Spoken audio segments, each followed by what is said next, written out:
The Oversman Faces podcast is now sponsored by Tyre Spot, the Northeast's leading tyre supplier with branches across the region.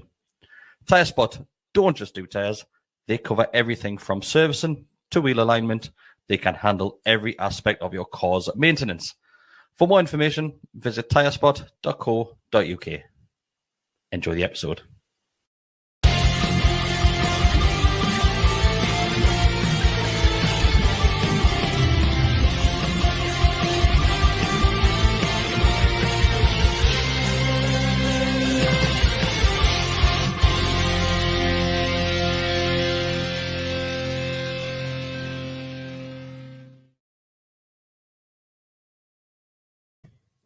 Hello, everybody. Welcome back to the Always Man and Faces podcast on the GallowgateShots YouTube channel. You have a full house this evening. It's myself, Kris, joined by Besty, Deka, and Mark to look back over the last 7 days as a Newcastle United fan.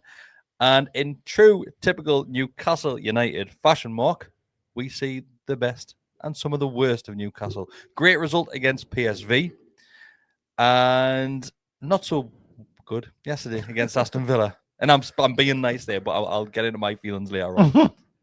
Well, it's certainly been a mixed week, hasn't it? With everything that's happened in any one. It's been a difficult one, Bestie. I think Newcastle could have possibly broken you yesterday. I bumped into you at full time as you were leaving St. James's Park. And I think your words at the time were, well, that was shit. I mean, I'll straight away after the game, I've always said that it's funny that the interview managers after the game, when they're kind of be at their most passionate and the most kind of frustrated or raw, yeah. But what I will say in mitigation for me, how cross I was at that point yesterday, I just had Stevie Passmore shouting at us about how crap the game was, and that must have rubbed off. I got it before the game. So it was looking back on it a bit later. It's more the frustration, I think, for me, that both goals were poor to concede. Although we say that about every goal concede. Then we just don't have any creativity at all going forward. It's the same thing again and again. And it's frustrating when you see Villa have got like little Emi Buendia, who's a shithouse, but he's class. And he took one thing, he took his goal well yesterday. He had the freedom of our half of the pitch to take 3 or 4 touches, pick his spot.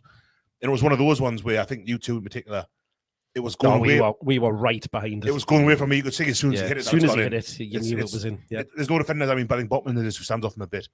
And Pope can't do out with it. But yeah, we haven't got that kind of player. And I think it's just the same thing week in, week out. Where sometimes against PSV it worked. You know, a kind of a comparatively lesser standard of opposition. They made 3 defensive errors that we pounced upon. Yesterday, Villa was set up really, really well. They defended brilliantly. They managed the game so well. It was so frustrating to watch like Martinez hitting the deck all the time and the little niggly stuff that they were doing. But that's what we do sometimes. We're doing 3 games out, so you can't really have too much of a go at them for it. The referee was terrible, awful, really poor, awful. But yeah, it was just looking back on it. I don't know, Kris, before we started doing this, we were talking, and I've kind of gone through our team. And I thought, well, half of them actually played pretty well, if not more. Though a few didn't turn up at all, but so I think you've gone from one opinion to the next by thinking about it, and I think I've gone the other way. Right. I think because during the game, I said to Mark a few times, and I said, "Well, I haven't played that bad, really." But then, the more I think about it, I think, well, we played okay. But I think, Dek, I'll come to you. I think just looking at Villa just looked like a superior team to me. 100%. Yeah, I think we look like a team that's 9th or 10th. Yeah, give or take. Them looked like what they were. It is a hard place for them to come. They haven't won here in 21 years, or something, right? So it's a difficult place to come. But again, and I feel it's going to turn negative pretty quickly for me. But I cannot take the lads tried everything, right? The work rate's there. They're committed. They're doing everything they can. I'm not at all labeling the players here saying that they're not doing this, not doing that. They're trying their best, no doubt about it. If Tonali scores in the first minute, we might be having a different conversation. Yeah. I don't know. I don't know. But that was a lovely moment, by the way. But what I would say, it was funny. I looked at a tweet that I put on. I think it was after the Wolves game. I put a tweet on, and I read what I said, and I swear to God, I could have copy and pasted that. Copy and pasted it. Cross the ball no matter what. Mm-hmm. Will not change Barnes and Gordon wings. Like for like substitutions on the same time. I mean, I'm just getting sick. I'm sorry, lads, I'm getting sick because it's I cannot believe for the life of me that we don't change anything. And again, now I understand Bruno's not there, and I understand Jordan got injured. They're terrible losses. I can't deny Huge, that. yeah. I'm not stupid. I know that. But again, like it's the same thing over and over and over again, isn't it? Get the ball out wide and cross the ball. Wissa is shite, man, in the box. I'm sorry. And I know people, he scored a couple against, he did well against PSV and everyone thinks that's it, but he's back. And people are just overreact with this Champions League wins. Like, we're playing. Hold on a minute. Hold on a minute. What? People just overreact. Mr. Overreaction here. Listen, Claims people overreact. I'm Have I heard them words out of his mouth? Dear me. The Wolves game, atrocious, absolutely atrocious. Carve and copy almost again yesterday. Again, I'm not faulting the effort of the players. The effort is clearly there, right? But the way that if plan A doesn't work, just go home then, because you can't do anything else, and he won't do anything else. And you've got a guy in the box there who's about 4 foot tall, right? They put 408 crosses in the box, high in the air. You bring on the 10-footer and they start playing balls that are low.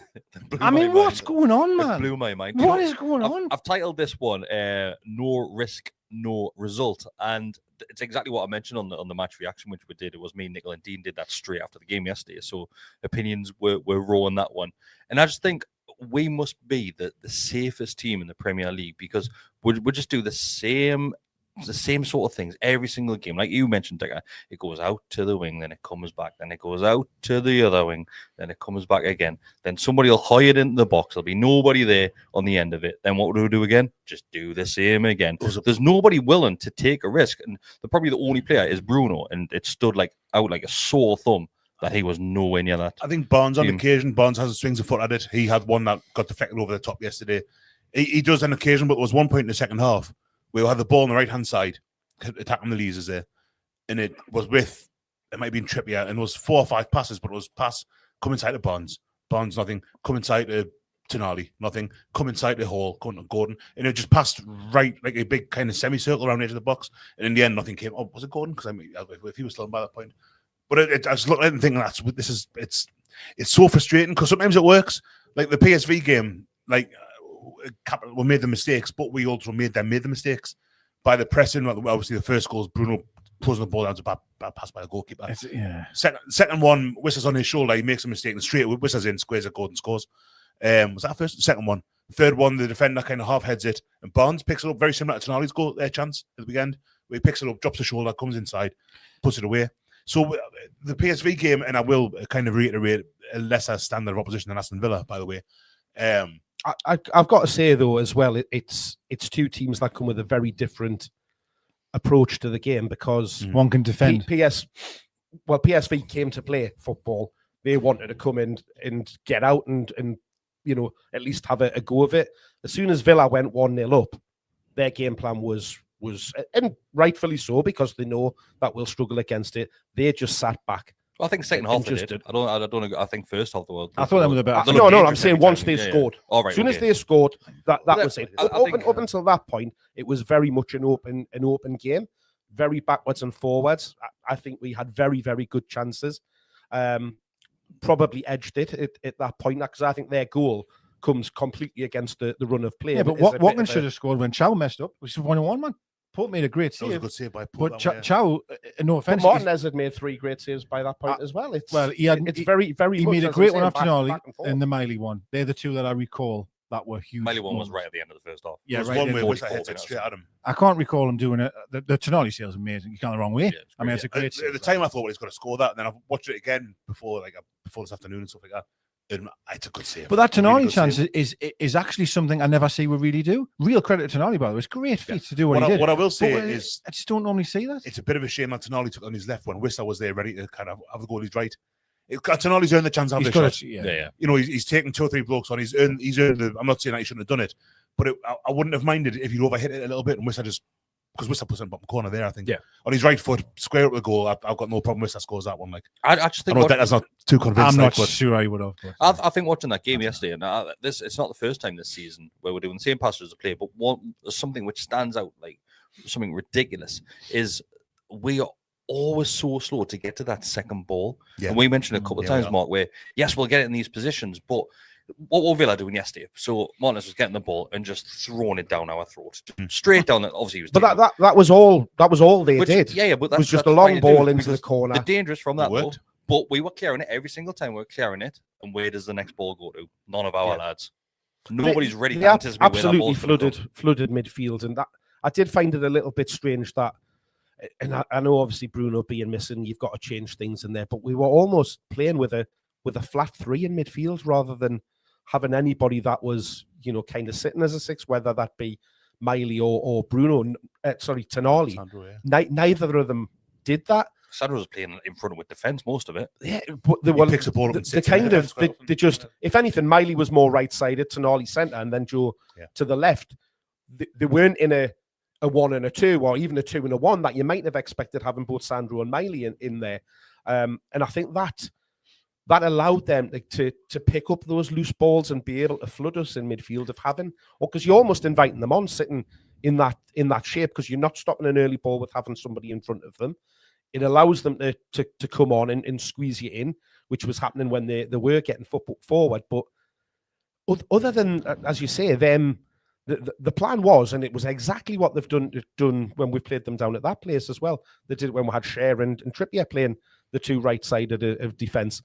Pump it into our right-hand corner, get down into there into Watkins, him to try and do something, but the midfield will fly in and push up on it, and then try and, you know, win either that second ball or win the pass. I agree with you. We are slower to react in those instances, because that is one thing they really do, is they'll hit you at speed. But they didn't allow us to do that to them, because every time we picked up the ball in midfield or tried to pass it out, bang, foul, get in, foot in. It's like that, completely breaking up play constantly. And that's where the issues that I had straight away with the referee was kind of doing it. And, you know, he made some bad decisions the other way as well, of things, you know, what that we did. But that game was just completely spoilt by the way that Villa approached it. And that's what they're doing, you know, the dark arts, if that's been called I think at times. But it was very much anti-football. I think it looks very similar to how we used to play. Like, I don't think we were ever as blatant as they were. With I us, think we were horrendous at times. I've got absolutely no issues with them doing that. They were away in Fenerbahce on Thursday night, by the way. So they're coming to us, do not know a tough away game, and probably they are going to make it hard and be ugly and be difficult, and that's fine. I got no problem. Martinez can lie down, flap his arse, whatever he wants to do. It's our job to overcome that. Well, we have to overcome them things. But how can you overcome it when you can, you know, mate. Try to pick a pass, and then it's just the Martinez constantly stuff, breaking the game up. The Martinez stuff, and if it's constant fouling, then the referee's got to do better, which he didn't. Which is a conversation. At all. Didn't do it at all. I mean, I think that Joe Linton should have been booked before he was. By the way, the foul, 100%. The foul on halfway when he Tonali should went never down. have been booked for the one he was picked up for. I've not seen that back. We're not going to go down the route here. There's referees the problem here. No. Have we lost that game because of the that referee was terrible. Full stop. Which plays into the way that the game. I agree with what Mark's saying. I think there's a couple of their players that I think Onana picked up. Onana was how Onana never. They didn't get any bookings until very, very late in the game. Fouls. I really like Onana. I would swap Onana for Joe Linton in a heartbeat. I think he's just a better footballer. I'll come to you, Bessie. I want to stick with this midfield three that we're playing. I just think they're so safe. I think they're not the same player. Of course they're not. Yeah. But they're so safe. Like, there's nobody willing to try and drive us forward, really. And the most frustrating thing, the players that you look on the bench and think, right, in Bruno's absence, you'd be hoping these two players would step in, not to fill his boots, because it's just impossible to do that, but try and drive and bring the ball further up the field, is Ramsey and Willock. And I'm just not seeing it. I think Ramsey had a go yesterday. I think maybe for 5 minutes, then he just turned shite as well. No, I don't think he turned shite at all, Ramsey. Yes, I thought I thought he was brilliant. Don't get it wrong. Passed him by something, but he did get his foot on the ball and take it forward a bit. Willock, there's been weeks when I've said about Joe Willock, he's done all right now, and I'll try and be honest. I'll take the game and say, well, Willock was awful when he came yesterday, but I thought Ramsey did. He got his foot on the ball a bit and did have a go at getting forward. I think when you look at how the team's set up, I said we haven't got a Buendia kind of character. I think Howe wants Gordon to be that, but Gordon's not he hasn't got those attributes. When you look at Gordon's going to just stand out on the touchline and not make any runs up the line or even come and get the ball and get involved until he feels like it. He's never going to. But no, have that impact on it. that would be the case if that's what he was doing. But that's not what he's doing. He cuts inside loads. You see, he comes up the left hand side, and then quite often he comes inside. Wissa, there's a massive gap in the pitch behind Wissa. There's no one there. There's often you'll see, which is compounded by the fact that the three were sitting so rigid in a line. Let's continue, please, Mark. So we've got Gordon left, Wissa in the middle, Barnes on the right yesterday. There were times when there was Wissa and then there was nobody for like 50, 60 yards behind him. So what they've been doing, what's happened quite often is Gordon has come inside. He's come up the line, cut inside, and he's trying to be the Miley save. One way he closes, it's a good save by Martinez. Gordon starts to move off in the middle of the pitch.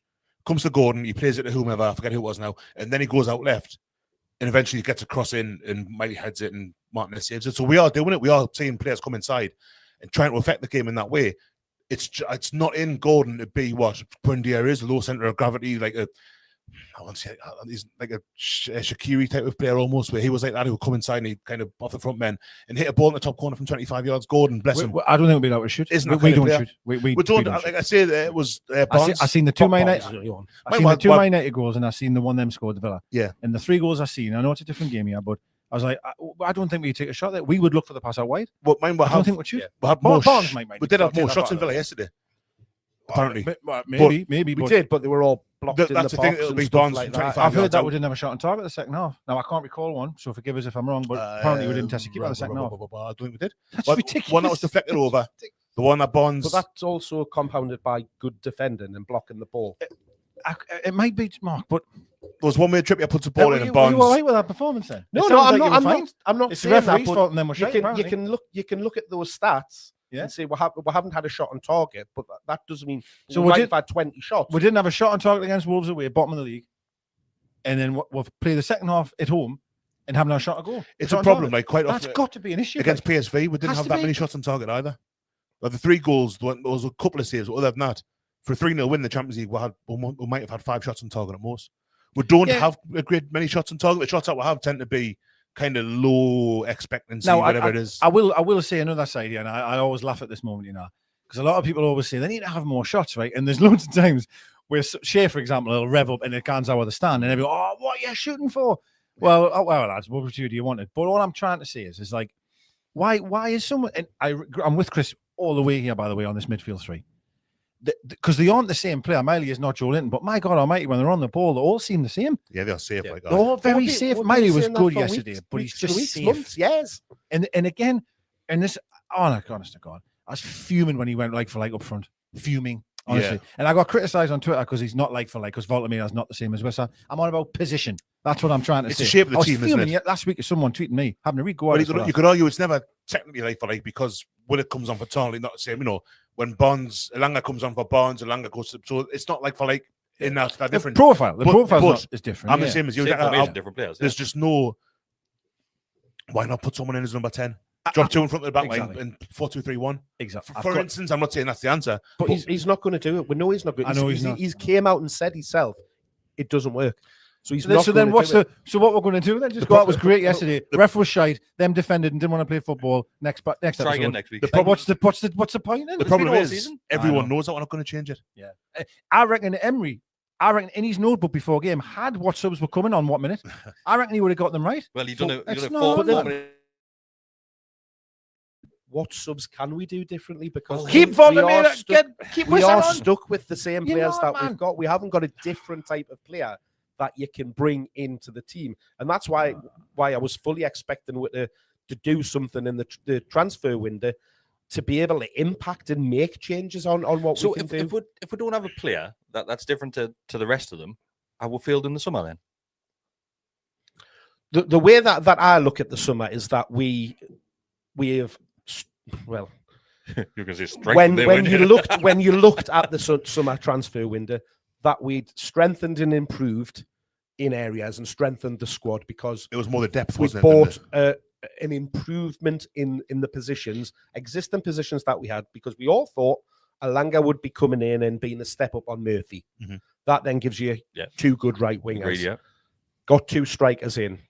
We probably didn't want that happening in the first place, but we did it. We've got 2 in, and 2 different types of strikers. I'd argue panic buy strikers as well. Well, we had to panic buy. Yeah, yeah. I don't know if they chased Wissa for a while, didn't they? Wissa was in all summer, really. So I don't know if they call him a panic buy as such. I think I the think fee and the time that it took, the price, and stuff like the price that that we paid it for a is. panic buy. I think Voltameda might have been in our line. Because obviously, Joe Pedro was the option, really, and then they were going maybe Sesko. Deka was first one. Sorry. Yeah. So Voltameda was down the shopping list, like. But that's not. I'm not blaming the club. I'm just making a statement, like an observation. You know? And so when you look at the transfer window and what we've done, we on the face, because we've all sat here at the start of this season and looked at it and went, we've had a good transfer window here.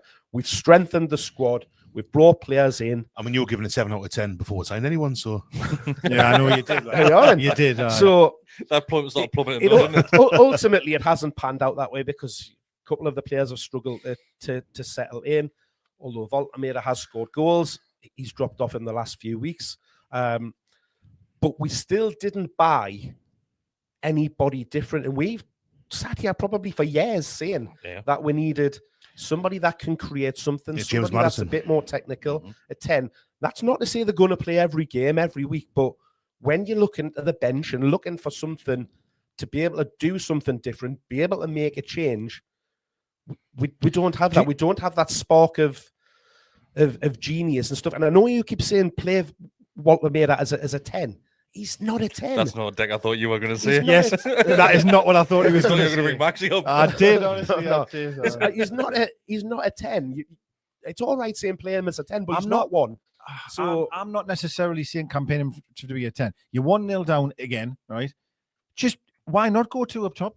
Why not? And we all know that when we haven't got the ball, Voltameda will come back because goodness me, he always comes back anyway. Yeah. I mean, not too far back because the second goal, he's in the box and he can't mark. You know the only reason I don't think he did it at the weekend because is by the point he got to the substitution, Wissa looked knackered by that stage, and I think he's needed to take him off to keep him a little bit fresh because he started to struggle. It was the same against PSV. After about an hour, Wissa was blowing and that's shadows. Realistically why I think he's pulled off. Not that he doesn't want to give it a go. There's probably that in his mind of him thinking it doesn't work, but I don't think Wissa still had another 20 minutes, half an hour. I've got another player that I'm going to bring up, and I think you are going to be shocked. Not yet. With this player. Oh. who? Hasula? Yeah, Hasula was on the bench. Hasula was on the bench. Which, do you know what is? I think everybody understands now and realizes that me and Bessie probably aren't Hasula's biggest fan. But was it you that doesn't like Hasula, or was it you? No, this side of the table. It's not I don't like him. Yeah, but we'll try, won't we? No, I'm sure he's shite. All right, okay.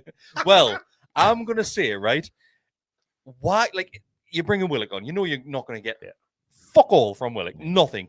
Try Hasula. Just, he's you're going to get a lack of defensive, a lack of awareness, a lack of any tracking back. But he's a headless chicken, right? And if I've got him and Alanga just running all out of the shop at players, it's going to give you something. If you bring somebody's going to panic, you might as well bring a bloke on him in a motorbike. Well, that's all. He came out against Liverpool and scored. I remember when we were down to 10 minutes havoc because he just causes havoc. And I'm going to say it again. We need havoc, man. We're putting 400 crosses in the box. There's nobody there. And I'm not saying that Hasula is the answer, right? People that have watched this before will realize it's something different. It's something new. Yeah. It's a risk. I agree with that. I want some risk. I don't think he's fit though. That's fair, but can he do 10 minutes? I'm not sure. I don't know the answer to that question. You'd hope so. You would hope so. Yeah. Well, same as like Dan Burns not fit, is he? But he's on the bench. It's yeah. It's just reintegrating them. See, I wouldn't be as passionate about this. I keep banging on about this, the changes and the absolute 4-3-3 to death, right? Because it's not in isolation. This game. That's all season. We've seen this game 5-6 times where more than that. I think we just can't break down a team. But there's no imagination from your sidelines to try and make something happen. I'm sorry, you cannot continue that because the blueprint, more and more teams are playing the same way because they know it's worked for everyone. So that if we go a goal down and they decide to let have it out wide and pat the box and defend, we've had it. And manager's not going to change it. And I'm sorry, he has to change something. He has to be the person that changes it. It definitely is. Yeah. And the other thing about, and I got criticised for this because apparently Gordon doesn't want to play right wing. And you've had a great week on Twitter, haven't you? Oh, it's been brilliant. I've seen Harvey Barnes, right, get so frustrated that he couldn't beat his fullback. He was running with the ball and went, you know what it is, actually, I'm sick of you, and just pushed him out. Have you seen that back? God, he runs. He just looked at He it. takes and said, 2 or 3 steps out of his way. the doesn't thing he? is, he knocked the ball and then just like Runs into him. He's running alongside and realizes, I've had enough of you, and he just throws him to the ground. Because that fullback had his number, right? And that happens in football, right? And Barnes has been amazing, right? I am not criticizing Barnes, by the way. But when he did that, I thought Gordon's had no joy out of Cash either, by the way. Let's swap them out then. Because clearly Barnes can't do anything against this fella. That's because Gordon would. The only time he would do it is when he could start at the halfway line, play the ball up the line because there was nobody in behind, and then use his pace to run. That's the only time he would never. How many times did we say, why is he not going in behind? Why is he not running? Do you know what it is? behind? Like looking It back, just never happened. looking back at the game, right? And everybody knows what my thoughts are on Gordon. I like Gordon, and I feel as if I'm probably going to defend him when I probably shouldn't defend him to a certain extent. And I shouldn't think of it that way. But some of the fans behind us, Mark, yesterday, I know, horrendous. As soon as he touched the ball, as if they wanted him to fail, and it was really pissing us off. And I thought Matty Cash done very, very well against Gordon. Yeah, he's there was once where Gordon runs, I think it was twice. He goes past him, puts the ball out of play, right? It's a shite ball. Yeah, it's a horrendous ball for his left foot, right? But then after that, you could see what Cash was doing. He's taking a few yards off him and just going, right, come at us. Yeah. Like, what are you going to do now? And still, people don't watch that side of the game. They'll just watch going with the ball and go, do something. You 100% have to achieve what we want you to do. And if you fuck up, if you make a mistake, you're the shittest player in the world. And it really does me. It happens with all the wingers. Wingers is the worst. As soon as worst position. As soon as they get the ball, there's this anticipation of, well, go on, take them on then. Yeah. Just beat everyone. Alanga gets There's it. always this thing about wingers for some reason, whereas other players will get away scot-free. The safe players don't seem to get criticised in that angle, but a wide player, as soon as he gets the ball, well, come on then, score. But having said that, I thought at hello, times... that Sean Longstaff. Apparently, you never got criticised for being safe. Well, thanks. Well, having said that, though, I thought there was times in that game where it looked like Hall and Gordon hadn't seen each other's faces ever before. They just weren't working together. That's always that's that frustration of when Gordon just stays so static, or he'll feint a run, but then he doesn't carry on the run behind the fullback into space where we can get a ball in over the top or play it down the line.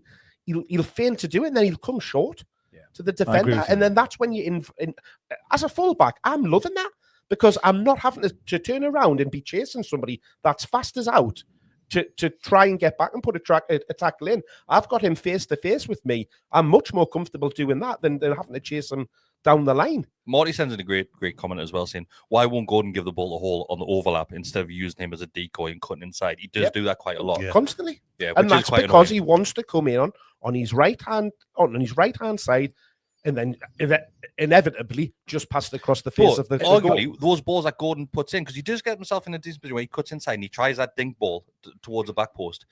If we're trying that when Valdemora's on the field, then it might be more beneficial, but we're not. We're trying to. Yes, to be fair, Wiss I can jump higher than Voldemort anyway.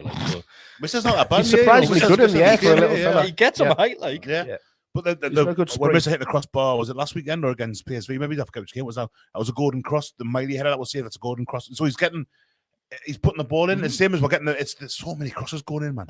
It's a huge, and I think I saw a stat. More crosses than a church. Well, we even talked about last weekend, maybe or last week, where it was the most crosses in the league, but the lowest cross completion in the league. That makes sense. Because it takes two to tango, right? And you can keep putting the ball in the box, but you need people to attack it. Yeah. Equally, to make a good cross, you need the other person to want to header it. In the second half, Trippier puts a great ball in, and Barnes tries to volley it in. Should be headering it. Yeah. He touches it away from Gordon's guys, so it's kind of.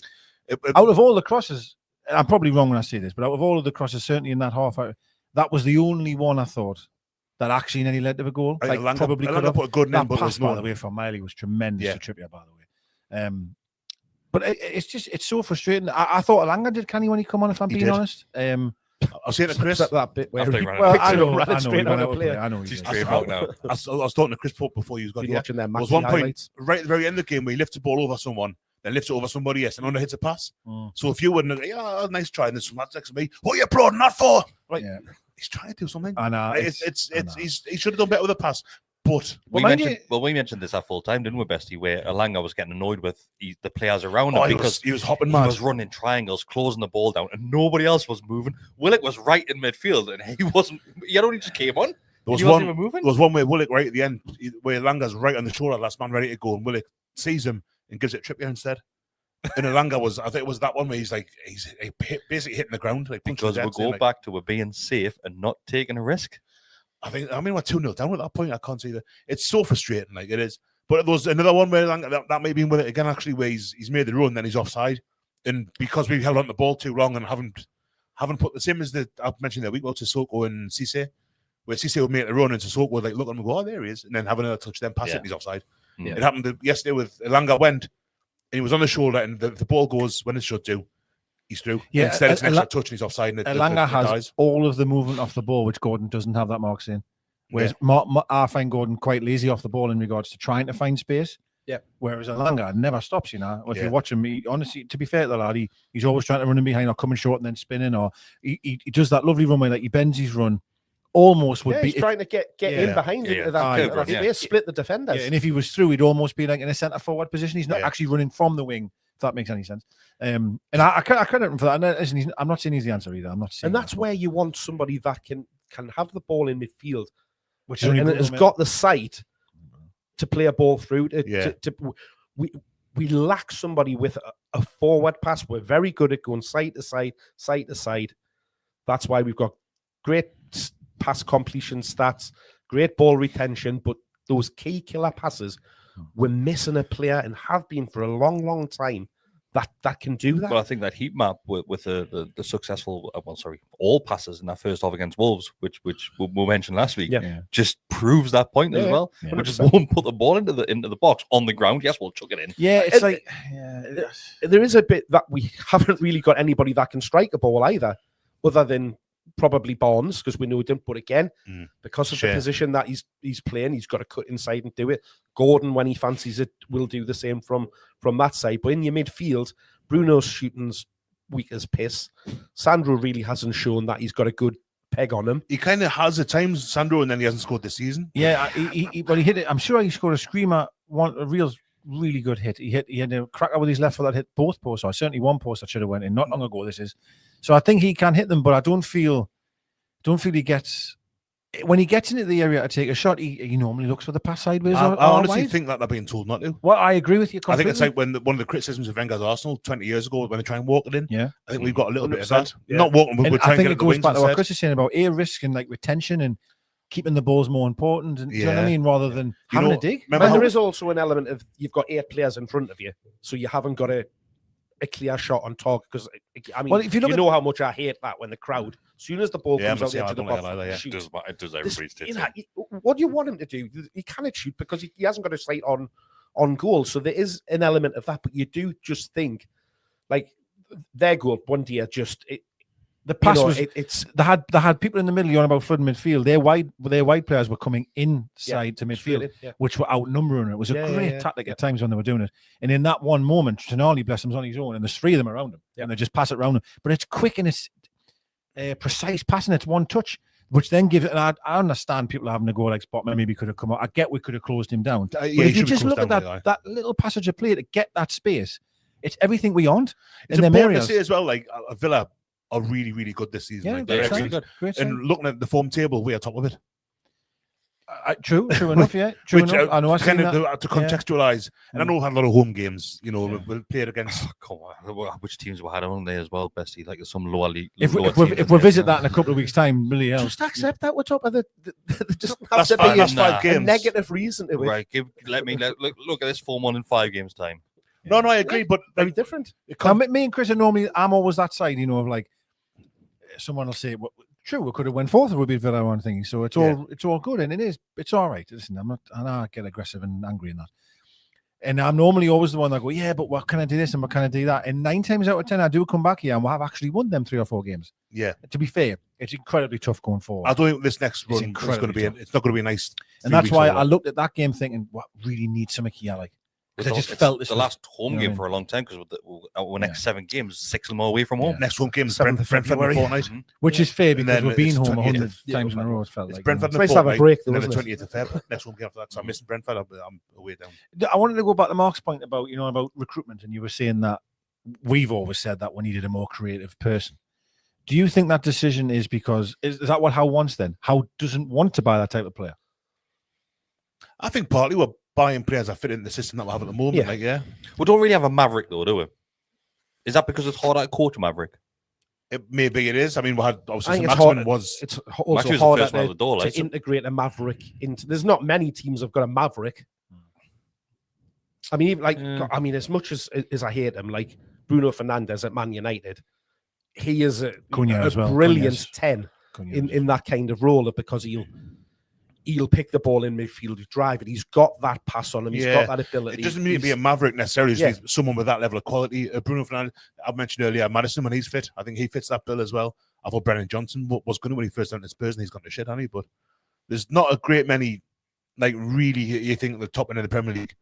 But I can think of Jack Grealish probably was before he went to Man City. But along the way. I'm just wondering if that's not how stamp of player. It's not, and we'll never see that. You know what I mean? And maybe the argument, I know we've kind of touched on it, like, is he's never going to change, so the argument's dead in the water, because I'll probably be coming back week after week here saying, why is he not doing this? Because I just don't. Howe style of football is what we are seeing. End of. But what we need to see is we've got Walter Morris saying that in all intents and purposes he's a false 9. That's the way you've got to look at him and use him. But the rest of the team don't play like he's a false 9. They still see him as that striker. So we continue to get the ball wide and are putting balls into the box or trying to move it across. He's dropping deeper and deeper and deeper because of the fact that the midfield are dropping off. So if he's dropping in there, your wide men, your Gordons, your Barnes have to get in behind him and go into that centre forward position. And I also think one or two of the three in midfield also need to do that in moments as well. Which I think Joe get beyond him. I think Joe is trying to do that and getting in and around. I think that also massively killed us, as losing him literally a minute into the second half as well. If he had stayed, he might have been on a second yellow mind. He was ready to fight. He injured 2 players with 1 tackle. That was amazing. He just walked away. The first player injured himself. What I will say when we're talking about the referee, that was probably the point at which I was most annoyed yesterday, because they were on the deck and they continued their attack. Yeah. The referee let it go. And then as soon as we got the ball up and he stopped it. He did exactly the same when Tielemans went down in the second half. He's lying in our half. Game continues. He waits when we get a corner. He waits for Tielemans to stand up, run all the way back, take up his position on the line before allows him to take the corner. He's wanted to lie down on the floor for 10 minutes. Yeah. Why allow him to get back in? Then as soon as the corner's taken and they get possession back, he sits back down, goes down injured again. Can we touch on how can you as a referee, you have to control them situations. He let them get away with that all game. I agree. Yeah, I agree. Let's go through some questions. If anybody else has got any questions, send them our way. But I have seen one about set pieces. That's from Stevie. He says, question for later, should we hand the set piece coach his P45? They have turned garbage. Same corner every time. Hundreds of corners for a sum royal of 3 goals. The thing is, set pieces. I said this last week, didn't I? Said this last week. How many goals would he normally get in a season from corners? There's not many. The daft thing is we are continually trying to do the Arsenal corner. Arsenal seem to score off it out every week. We're trying to replicate it. And we bypass the front post to put it at the back, and the keeper comes out and catches it every time. We've got big boys there as well. We've got lads to aim for. Like, I start this, but I read somewhere that since Bruno scored direct from a corner, we've had 77 corners and not scored from one. That seems like a mad 75 of them. Bruno's trying to score from the corner. I agree. Absolutely agree. Absolutely agree. Now, again, this is what I mean about trying something different. I seems to be the theme, like. But you've got a goalkeeper. He's a big old lad, that Martinez, right? Yeah. Very, very good in the air. He'll come and get anything for you. We're literally putting everything right at his face. Yeah, we're putting him. What are we doing? We even picked up on that. Is horrendous. You always normally see Gordon on the goalkeeper blocking the runs, like that, making it awkward. He was nowhere near the keeper. Yeah, all game. And we'll also do this one as well. He's given a couple of free kicks away for it recently, so I wonder if they've. Well, I did think in my mind, is he doing it because for a Martin? I mean, God, I've just remembered something else. When Wissa brushed past him and he threw himself to the floor. Martinez. When he's like, Wissa should be cleverer than that. That's what Sula did. Exactly. That's exactly what Sula did at Brighton last season. Yeah. He just comes on charge. You know they're going to just lie there. Callum Wilson did it a few times as well. Don't do it. He did. And I mean, yeah, I agree. no, I agree know, with no, everyone it's not. charging him, but Like, yeah, that's in no by means a charge. but you don't do it. Yeah, which was a bit actually like. But don't if you're stupid enough to go in on a goalkeeper like that, what do you think he's going to do? If the keeper's team's a goal up, or that they've got the kind of result from a game that they want. So if they're a goal up, if they've come for a draw, if it's 0-0, and you're frustrated and you barge him, what do you expect him to do? I'm saying Pope go down with fake injuries, man. Eddie Howe can do a tactical theme. Pope goes down with cramps. Martinez did that twice during the game as well. Mate, that is what it is. Pope goes down with cramps with lads and get a drink. Exactly. Like, it just is what it is. There was so the other one we do a lot as well. This one annoys us more than the corners. We'll get a free kick, maybe halfway line-ish, right? Everyone goes in the box, and Tonali lumps it in. I am telling you now, that keeper comes and catches us every single time. Yeah. Every time, you know. It's always overhit by a good 10 yards. Oh, it's just shocking, isn't it? And you're right, though, we are trying the Arsenal-style corner where they all sort of group at the back and then move forward and stuff. I'm telling you, man, when we're really good, there was so much more imagination from set pieces. Would sometimes go short with a cross, would sometimes work it out wide. So many different things. When Howe and Tyndall first came in, we had like different variations. I mean, we did try some different corners. There was one where Burn, remember when Burn and Shaw got tangled at the back post? And I think Burn lashed Shea. I think it was the first game of the season. First home game of the season, maybe. I'm not saying we've scored from every set piece before. I'm not daft. But I'm telling you, these are the ones that we're doing at the minute. If Bruno's not trying to score, the keeper's collecting it. That's it. There you go. Move on. Like, it's just shame. It doesn't help that we've also got 4 corner takers that kind of take a corner. Yeah, true. But to Besty's point, we've got a hell of a big team. When you think of Botman, if Burns back on, you've got Joe Linton, you've got Voltamara. Chow, exactly.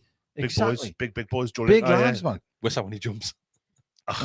He's definitely a big boy. Did you see that photo against PSV? Yeah, me. Yeah. Let's go through. He enjoyed his first goal in the Champions League, didn't he? We've had a donation from Josh as always. Thanks very much, Josh. He says, "I'm not how out." I love it when it comments. I'm not how, because you know which way it's going to go. Just for you. There's a but coming. I'm not how out right now, but I think we should probably make a change in the summer. We've become stale and boring to watch, in my opinion. Thoughts? I disagree wholeheartedly. I think a lot.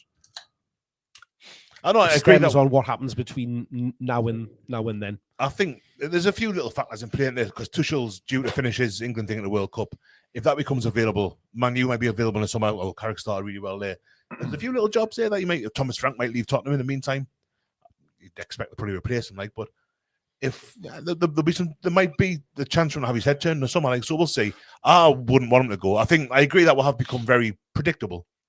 But I still don't. I've been saying for a while, and I'll kind of maintain. I think he's got a lot of credit in the bank. How I think he's deserved.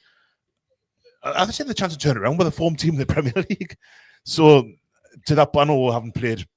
We haven't played all the best teams in that time, but I think we've only won 2 games against the top 10. So no, that's that I heard today. Is that right? Fulham and Man City. We've lost all of us. Yeah. Must have drawn some. Well, perhaps, but yeah. Well, we got beat off Sunderland there 10th. We got beat off Liverpool at home. We got beat off Arsenal at home. We did. Arsenal. Chelsea. We did. Chelsea drew. Draw Spurs. Wasn't it? 2-2. They're meeting top half though, I could be wrong. No, Tottenham like 15. Whoever the top 10 is at the moment, we've got two Brentford. Brighton Got beat off. Maybe? Brighton lost 2 down their place. Villa drew with and lost. I didn't care if it's Juventus or whoever's in the top 10. To only win 2 games is terrible. It's just not good enough, is it? Let's be fair. And we're away form's honking anyway. Yeah. So but I know we're people not the are only team that has that record this season. It's just a weird. I'll tell you what I've noticed. Look at the table today, and I'm not saying that we are anywhere near the relegation fight, but the wins that West Ham and Forest in particular weekend got, it's just huge wins. A little bit. Closing it in. We're still something like 12, 13 points away from. But that's how tight it is. For them to get out of the relegation. Yeah. Arsenal will be third by a couple of weeks' time. The way they're bottling it in a minute. I'd love that. Yeah. He's more bothered about that than I was good. Go back to Josh's I hope that I win the league, mate. Let's go back to Josh's question, right? Because I think we're probably all going to have a different opinion. To be fair, so Besty's very much absolute how in regardless, right? Absolutely. I mean, that's what he said. If you want to elaborate, because you said there, it depends on what happens. Yeah, because I mean, what a couple of days away from the end of January, so realistically, we've still got magic watch. 2 weeks, Tenerife. We've got another 4 months of the season to go. It's a big couple of weeks that we've got. Feels like 4 months into this Christmas. Next couple of weeks, with the last game in the Champions League on Wednesday night. What day? Wednesday, it is, PSG, yeah. That'll ultimately tell we whether we go through qualifying or whether we go straight into the next stage. We're going to qualifying. I only need a point. I mean, it's unlikely against PSG because they are a very good team. And but they on the same point as us, so they've got to play for stranger the things have happened. Exactly. They've got to come out and try and win it or get a draw as well. So we've obviously got the second leg of the Carabao Cup, which again is going to be difficult given the situation that we find ourselves in. I seen Man Tough City game at Villa. before the weekend. Man City only won 2 games out of 7. And it was us and Exeter. See, mad season. But that's the form they've been in. They're beatable. Yeah. So you wouldn't put it past them, but that's three massive games in the space of a fortnight. We couldn't beat them in the semi-final, and they can't even beat bloody. I mean, they've been poor, right? Man City, as you've just mentioned. Yeah. Do you know what I mean? And look at the weekend. again, we still couldn't really hurt them. Do you know what I mean? And that's, again, just comes back to the same old argument of what we do in games. That was the Man City game was no one where I don't think we played badly at all, but we just weren't they were better than we were, and we couldn't break through them. And that's what you'd expect from them. You would, but when teams have been getting at them, like we've got Liverpool in the 31st. Yeah. They haven't won a game yet this year in the league. I would be doctor's office will be open. I'd be astonished if they didn't beat us. And this is what what it is actually. Not because I think we're tough. Just that's how it works. That's how we are. Someone at work mentioned this yesterday. You've said it because I say what you've just said there about we didn't play badly. Yeah. And he stopped us and went, "What do you mean? How did we not play badly?" And I'm listening. We had loads of possession and we got the ball. What? He says, "What? So we had the ball. So we've played well then because we've had the ball." Like, you can play well and not score goals. But to his point though, we're having our shot on target in the whole of the second half. But that doesn't mean we haven't played badly. It just means we haven't been able to manufacture a shooting opportunity, which I get is a big point, and ultimately the thing you need to do the most in football. Well, you lose a lot of games if you didn't shoot in a goal. Like I get that, but you can still play well. And no, but what he's saying though is, and I'm getting what he's trying to say is, we were a Champions League football team, right? We've won a cup, right? So I would imagine in most games we'll have the ball, right? We're not like the old days where we just shut up shop and beat people on the break, right? And you know what I mean? We are going to have games like where Aston Villa yesterday. Jesus. There is going to be games, most games where we, especially at home, will have more of the ball, right? So we can't then come away and say, we're playing all right today because we had the ball. Like, we have to start elevating our own standards of going, actually, that was terrible today. Like, if you lose both halves of because I think I'm still a little bit in this other side of like, I watched the Villa game and thought, hey, it wasn't bad there, you know. But when I've really thought about it, I'm pretty shit, really. It was kind of the same as Man U, almost like where we just haven't created anything really that's exactly. trouble. And if you lose both halves of a game 1-0 with preventable goals and you don't have a shot on target in the second half, I might have said it earlier on, but I think it's a bit of a stretch to say that you've played well. I agree. You could say that we haven't been awful, or we're just not effective. I said this on the Boxing Day game against Man United. This is where this sort of seed's been planted. I remember watching that go, and I kept saying we've never had that much possession at Old Trafford in our life. Yeah, and I was actually trying to be proud of that fact. We've had all the ball, but we did absolutely nothing with it. Yeah, you know what I mean. And I'm thinking, actually, really, like that's not playing well just because you had loads of the ball. But I feel as if I'm hearing myself say we've been worse. And that's such a horrendous thing to base it on, being worse. And that's how my mind normally goes to that. Yeah, I've seen that Leeds game. I just go back to that Leeds game every single time. It would be worse. But like, really, the improvement, it's probably been marginal at best, like from game to game. If you take out the odd European game, because obviously, again, everybody was so wax lyrical about beating PSV, and I was like, oh, I'm pumping the brakes here, like, because they were poor, right? Going into the game, I was worried, but I was as well. It's one of the, but if they played right into our hands. Was it Dembele had a shot in the first half, it went right across the face of goal, and if he scores, that's a different game altogether. But we got the goal, the crowd's up. The second goal was the Dan Burn header that was disallowed, then got given, and then obviously the crowds, I wasn't there. I'm sitting at home with the ball being a pizza, but I just knew everyone was saying like, oh, Wiss has this and that, and didn't he play with it? I think he did great when he came on. I'm thinking just pump the brakes here, because but on Wednesday we did everything that you in particular have been asking for, of being aggressive, being on the front foot, closing down, creating chances. I don't think we didn't create any chances. Other one. On Wednesday, we scored 3 goals and they're all from defensive errors. I think it was 5 shots. Yeah, but that comes from the things that were. That's what I said earlier. We created the chances that we created came from. It didn't come from us being creative. It came from us having a high press. So we didn't pass away around them. It's not like Remember the goal Cambiasso scored against Serbia in the 2006 World Cup? It was like 55 passes.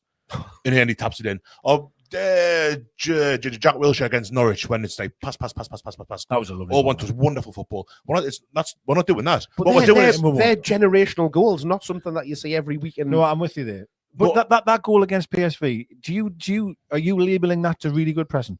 Is that what you're putting it down to there? I think the second one certainly. I see Wissa do that loads. Even on Saturday, Sunday, he did that. It's just the idiot on the ball doesn't pass it like that.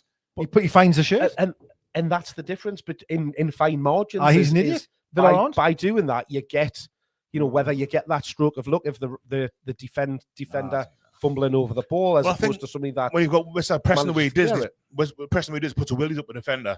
Which is what you want. I think it would definitely. Yeah. But I think it's that. We've done it before. We did it first game of last season, Southampton at home, where the goal 1-0. No, 1-0, and the goal came from pressing the goalkeeper, and he shits himself and just plays a shit pass. So the press does affect how the defenders behave. And I totally agree. So I think the three goals against PSV, you could say, were all because of how we played, but none of them were like.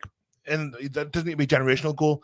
Even like a good pass through, like a lovely weighted pass through. Kabay against Stoke in 2012, perfectly weighted pass. CC puts a bottom corner, one pass goal, bang, lovely. Have you got a list? I mean, that was a good. No, I think I'm just autistic. I would a good pass across the Gordon for him to roll it in. What I would say on again going back to Bruno, as I keep saying, he's the only player with a brain. The goal that was scored, that second goal, Bruno's first touch and pass are incredible. Just the way he rolls over the ball, incredible. And then Wissa obviously the Gordon thing. What I would say about the presses is I see Wissa doing that. Baltimore does it not quite as quickly. Our overall press as a team is not the same. It's not. No, as a team is not the same, and that's what I mean by we're midfield pressing up. Your wingers also going in. Whereas that's where I think we're not the same team in that way at all. But a lot of the teams, as I keep repeating, are giving us the ball.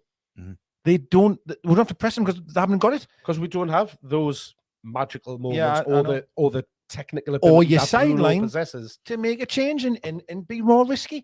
Well, that's what needs to happen. That's going to be Eddie's downfall, The only one of the goals against PSV. But then the only thing, then you'll then get people saying, "Oh well, they've lost 4-0. Why has he brought that on and gone home?"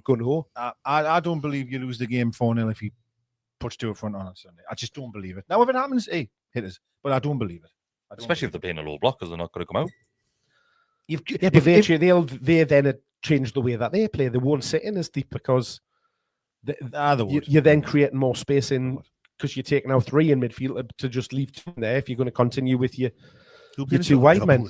I think if you put two up front, in that moment, I think they even further back to defend the lead rather than bringing on Willock, for example. I mean, Christ, they might as well just pile forward when they see him. Come on. Willock forgot he was playing football at one moment in the game, where he everybody's screaming, going, "Why is he not chasing that ball down?" Because it looked like he was just through on goal. He was stood about 10 yards offside for about 2 minutes. Offside. Yeah, just looking at the pigeons flying past. I honestly do not know what's happened to him. I don't know what's happened to him. I said it weeks ago. He needs a move for his own career. Like just he'd probably go to another club and have a decent career. Think it is? What do you think? Do you think it's lack of game time, not giving him a run? Is it injuries that have maybe just ruined him? I think it's kind of all that. I think some players just. And his confidence is rock bottom as well. They have too long at a football club, and I think that's what it is. I think he needs a move. It is important to recycle players. I don't think he's had too long at a football club. He's only played about 6 months in the whole time he's been here. He's been here 6 years. He probably needs some new surroundings. And I think it happens with everybody. I think it happens with players. I think it happens with managers as well. Pochettino Spurs is an example of that. So that leads you on to. Well, you can't wait for it, can you? No, I don't like. I'm same as what I've been for weeks. Like, I think that he. Are you not going to get a haircut? Eddie Howe gets that. That's why he's been so long at the minute. I think, to be fair, I'm probably more on the side to what Mark was saying. I think it all depends on what happens with the rest of the season, right? Let's say worst case scenario, right? We go out of the League Cup, which is.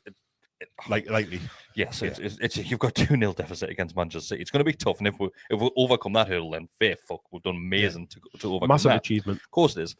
You've got a tough tie in the FA Cup against Villa.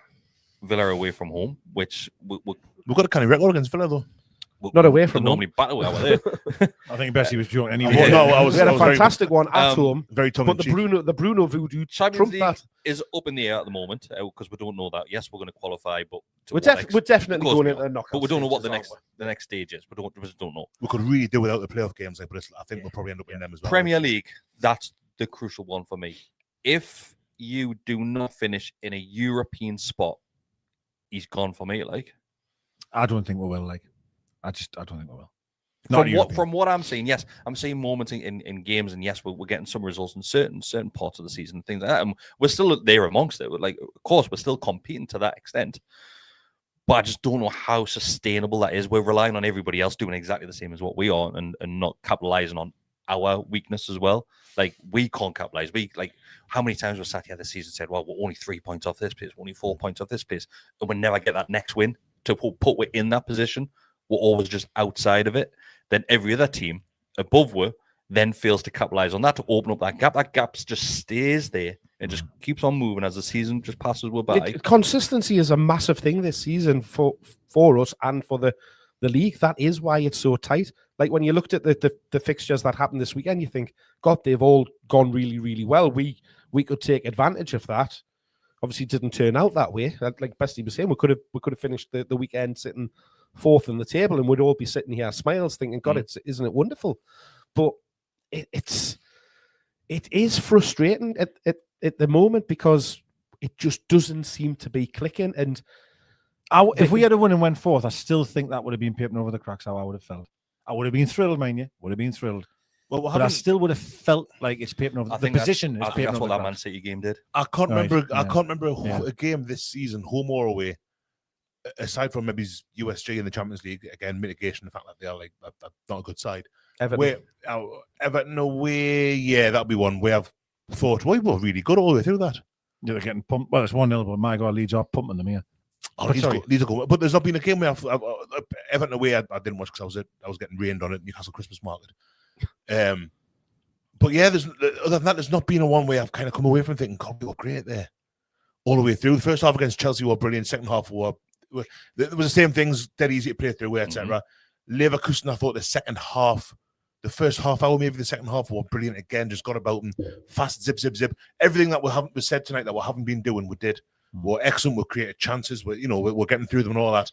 And we conceded a late goal again. That was when that period we had to concede really late goals. That were game-changing, result-changing late goals. But even Burnley away was 1-3-1, but everyone was up in arms about Burnley away was messy that game I missed the middle hour of that, and that was a really bad bit. I saw the really good start, and I saw the ending where we're all over them. You missed more games than Willock this season. I've only missed one home game as well, all season. Palace was all right as well. Yeah, it was all right. It wasn't Them brilliant. could get sucked into a relegation battle, I think they're in trouble next season. Yeah. The players have lost, and Glasnow's totally down tools, like falling out of Paris. 35 million. Sorry to go off here, but I would have. It's going to be another Wissa signing that. Like he's how was he? 29. He is a bit of a some Palace fans put a reel on about. Did you see? I was about to mention it. All the sitters that he missed this season. Yeah. Horrendous. They'd have him but like he's like one-on-ones. Yeah, they were straight out the keeper, like comedy value stuff. Like that. I probably would have had him in it, but if I hadn't had Walter Mata and I love the size of the lad. He's a big lad, and we'll love crossing the ball. So I like that. Yeah, tucks his shirt in as well. That's so good. I'm not in that. R9. One tuck shirt, low socks. Yeah, Thomas Mata. Yeah, but she actually took his as well. What's your thought on the Eddie Howe situation then? Absolutely not for me to be out or anything like that. I absolutely love the man. I do, and I know it might not sound like it for me most of the time because I'm just critical of some of the decisions he makes. But I'm probably with Besty. He had a hell of a lot of credit in the bank. But then I also do have something in my brain going, well, is that not just blind loyalty then? So it doesn't work and things go worse, but you still just keep saying, no, he's done really, really well. I think if he hadn't won the League Cup last year, we hadn't qualified for the Champions League twice in the last 3 seasons, then I'll probably be a bit more like, we could do with a change here. But because he has done those things, I think he's earned a season like this where like it hasn't been very good. If we finish like 9th, 10th, mid-table, not in Europe, 9th, 10th, 11th, like Kris says, we could be out of the League Cup in the next few weeks. We'll probably be out of FA Cup in the next few weeks, Champions League. I don't think anyone's expecting we'll get past the last quarterfinals at most, really. Yeah. So, I think we'll be just playing for the Premier League before too long. which could work in my favour. We'll get more time between games, and there's more time in the training pitch, which was a big thing for last season, didn't it? A big thing for Howe for that. But I think even with all that in mind, so if we win nothing this season, go out to the cups in the next few weeks and finish 9th, 10th, 11th, 12th, whatever, I think he starts next season par. I'd say next season you've got to go, right, you've got to get results now because this is where you're in trouble. I would give him until that point, though. I wouldn't consider anything this season. I could get behind that. I wouldn't consider this I'm season. with you on that one. Maybe it's not this year, this calendar year, 2026. If we find ourselves next season in the same situation we're in now, without doing well in the cups, without European football, I think that's the point at which you go like, right. Well, we've got to remember it does tend to be a slow start as well each season. Every year, yeah. That's so if it's starting on a level playing field season. next season, it's a worry. I mean, it would be a huge summer. That's what I'm saying by I think, Christmas. in terms of the business that we can try and do. Yeah, because there's. You would hope so if we're not doing anything. Is it in January? Is it? I know. Well, I know. we're not now as we're sitting here. Well, I know there's not been much business done anyway. But is that kind of frustrating that we've not even dipped with two on the water here? I feel sorry for Howe a bit. Like, yeah, you kind of really criticise Howe for that. I think that's upstairs. And the talk it baffles me a little bit that there was loads of talk before the autumn winter that we were going to be in for fullbacks, and that was before Livermore and Hall just kept on breaking down. Before Trippier had his Gary Neville moment at the weekend there. I haven't really done much in any January window. I've got Gordon in a few years ago, of course. You've got Gordon in. Obviously, the first window. Yeah, the first window, wasn't it? That was kind of we were relegated out the window. Yeah. Since then, Gordon, I can't remember anyone else coming in January. Really. I seen someone put it on Twitter about like the last few windows in terms of money spent, and obviously had the summer one is the sort of marquee one. Yeah. But the ones either side of that have been pretty uneventful, like, you know what I mean? And I just feel the amount of defenders we've had injuries and we're relying on my fullback so much. Tino's breaking down constantly. We're trotting Hall out every minute of every game. It's kind of end of disaster, I'm afraid. I honestly expected what to do something this window. Even when the bloody new director of football and CEO stood on that stage in the stack and said, we'll be doing something in the January window, and then for all of the noise come out around, you know, we've got to be careful, we've got to look at PSR, you know, it was like, well, is this, you know, a little bit of smoke and mirrors, but it actually does look like that we're not in lip service, I mean, what? Well, they could announce a new training. Whether there's something in the next week that'll pull some rabbit out of a hat, but you just. But then who do you sign? I think our new right back, our new left back is great theoretically, but I'm with you. But I would expect me guys who are getting paid as a scouting team to know. Yeah. To be honest, I would. Well, they will. They'll have I would. They'll have a list as long as Wissar's tail, but it's whether they're available, whether we've got the money to do it. We should have, but it's then, you know, is the fact that that'll then hamper we're in the summer, which is what I would say is when you can get more of the business done. Howe has mentioned that he says like we don't want to do something that'll impact with summer window. He's mentioned that a few times in terms of spends. That tells me then that they absolutely are behind Howe then, because they're basically saying, I almost think they've said, if I don't sign anyone in January, don't worry, mate, because in the summer that budget will move across. Get you through. Because if you look at last summer, it wasn't trying to get our first or even second targets.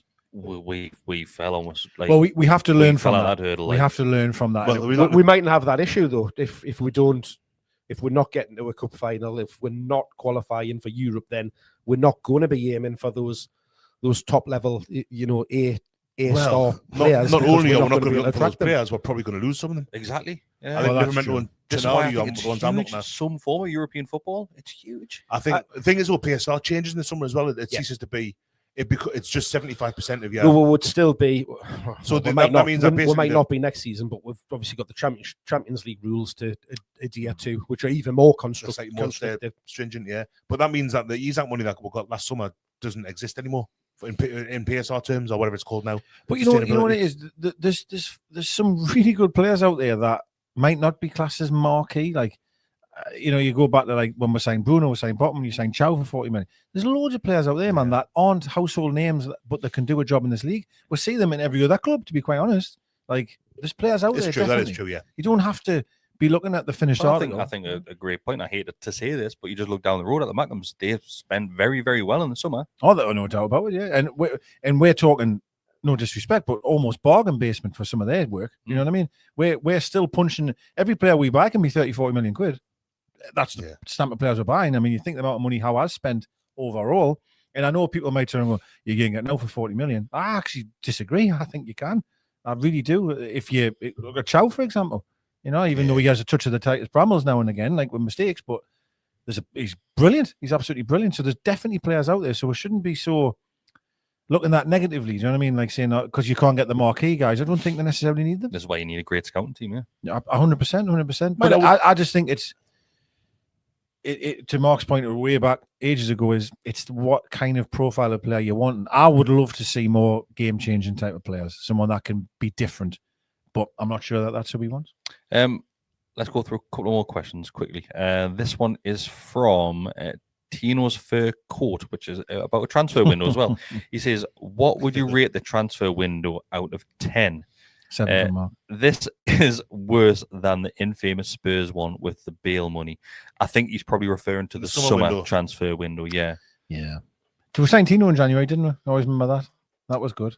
No, when it was in the winter. The original Tino. It was before. No, it was before the winter window. Wasn't it when it was Christmas time, wasn't it? It was when the transfer window ran from. Sorry, what I meant was it was in the winter. That's what I was meaning. I know there was no window. You know what I'm saying? I remember the fur coat, the snow and all that. So if we're looking at Borough now that we're approaching February, so we're going to look back on how well the Sims have done since the summer. What I was scoring it. So I can't even remember what I said in the summer. I think I said a 6. I think I went 6. I think I said. Every week. That's what I've learned. I'm probably at a 4, probably a 4. And the 4 is Chow, 3.5, and half of Altamira's goals. The 8 or 9 he's got. So I think Chow has been a fantastic signing. I agree. I think Voldemort, if we play it to his strength, then he would become a great player for us. I think he will be. I think he will be. It's a Langer and like Ramsey. I feel as if I get on Ramsey's back every single week. I honestly do. And people around us, like you lads as well, saying, "Oh, he does that. He does that. He looks better. He looks better." I don't see it. I just don't see it. You haven't. Thing is, I think I said about Willock a few weeks ago. Your players haven't always got to be doing incredible stuff. Sometimes you just want someone to be tidy on the ball and kind of link play up. Ramsey, I think Ramsey did it quite well on Saturday or yesterday when he came on. Has he had a shot for us yet?